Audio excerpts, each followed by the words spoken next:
Hey guys, I'm Elise Wong, and on this video I like to share some inspiration points that I managed to find in the game Shadow of Mordor.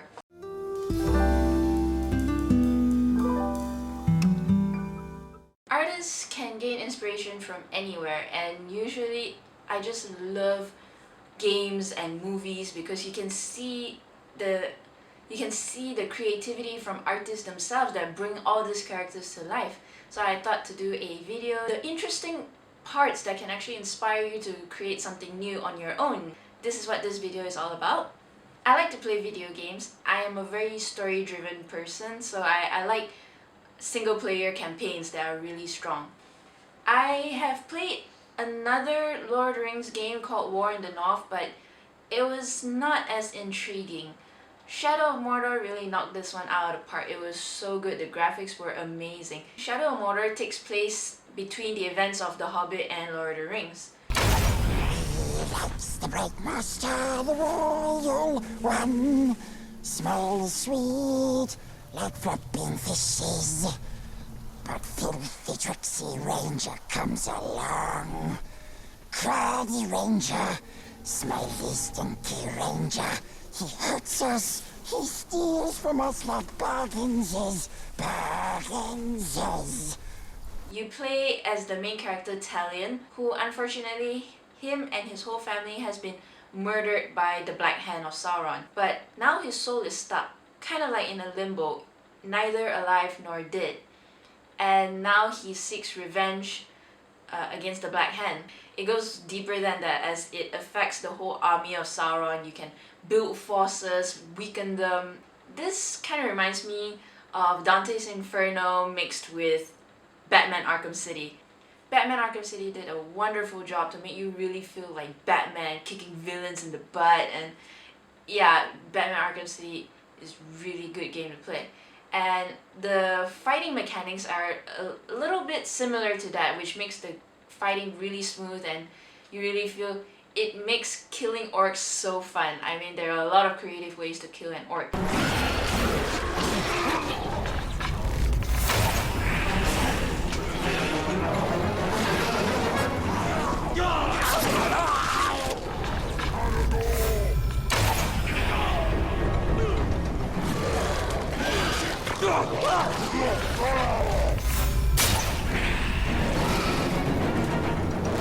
Another interesting move that I really love is that you can actually zoom in on their individual orc leaders.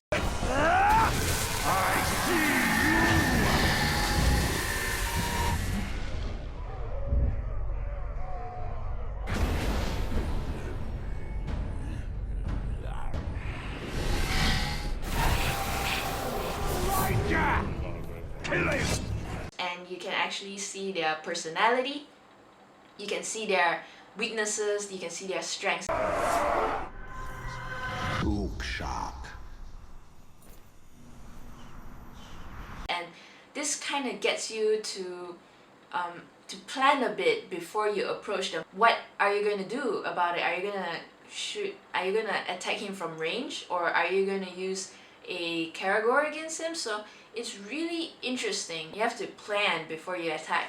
Now to the creative side. I love their orc design. If you think that you can't really do much with the design of an orc, think again, because this game just wow. I mean, I've never seen so many orc designs in my life. There was like blue orcs, orange orcs, green orcs. They were fat, skinny, scrawny, and really muscular. There was like so many different types, and the armor they used was so cool. Others like have human skulls pierced on their shoulder pads. Some had Karagor skulls as their helmets.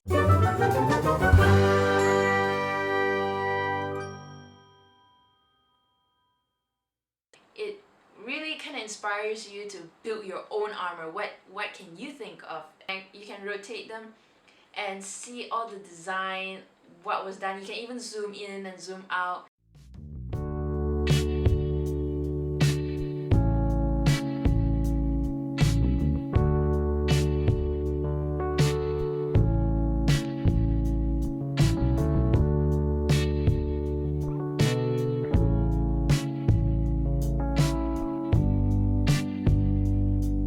sometimes I would just stop and just look at them for a minute, you know. I would actually like appreciate all the details. The way the blood is smeared across their armor, and some of them have scars. All those little traits that makes it so real. It's just lovely. You can also look back at your logs, like the information they have on all the creatures they have on Middle Earth, the herbs that you'll be cutting for your own health. You can even find artifacts all around the map, and you can actually learn from these artifacts the histories that's going on, especially if you're a token fan.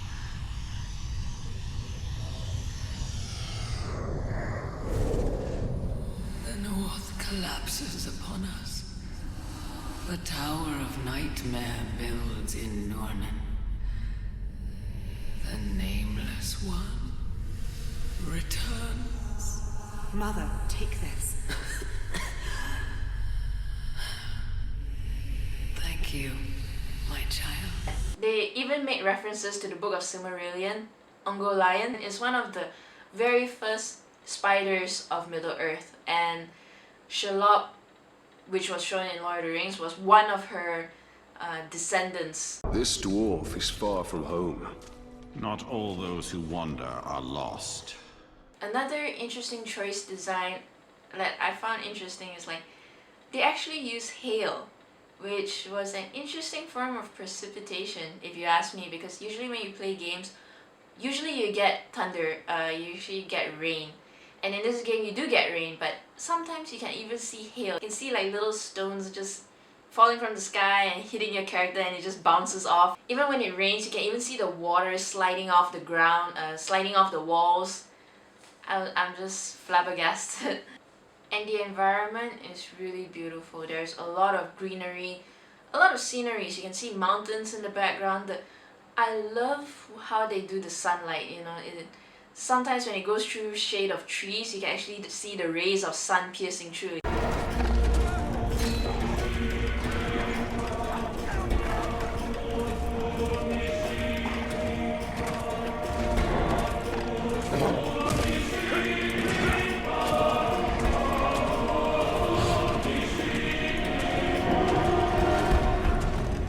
You can see ruins of old buildings that you can climb on top. You can see the design of castle. For creatures, there is no wargs here, but they have caragors, they have caragafs, they have ghouls, they have graugs.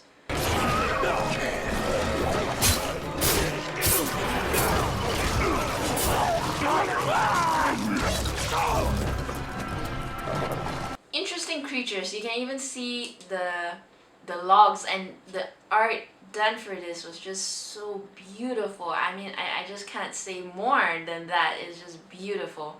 All in all, it was a very interesting game, and there were a lot of creativity put into it, and sometimes I would just sit there for a moment and just really appreciate it all. Sometimes, and especially if you are a token fan, I think you would love this, because sometimes Middle Earth is done so deeply, so detailed, that it feels like this place actually exists, and you can actually read through the artifacts, their history, and it just feels so real. The only downside I would say to this game is the ending. I did not really appreciate the ending. It's because they built up so nicely, you know, that you feel so hyped up about what's going to happen, and the ending was not climatic at all.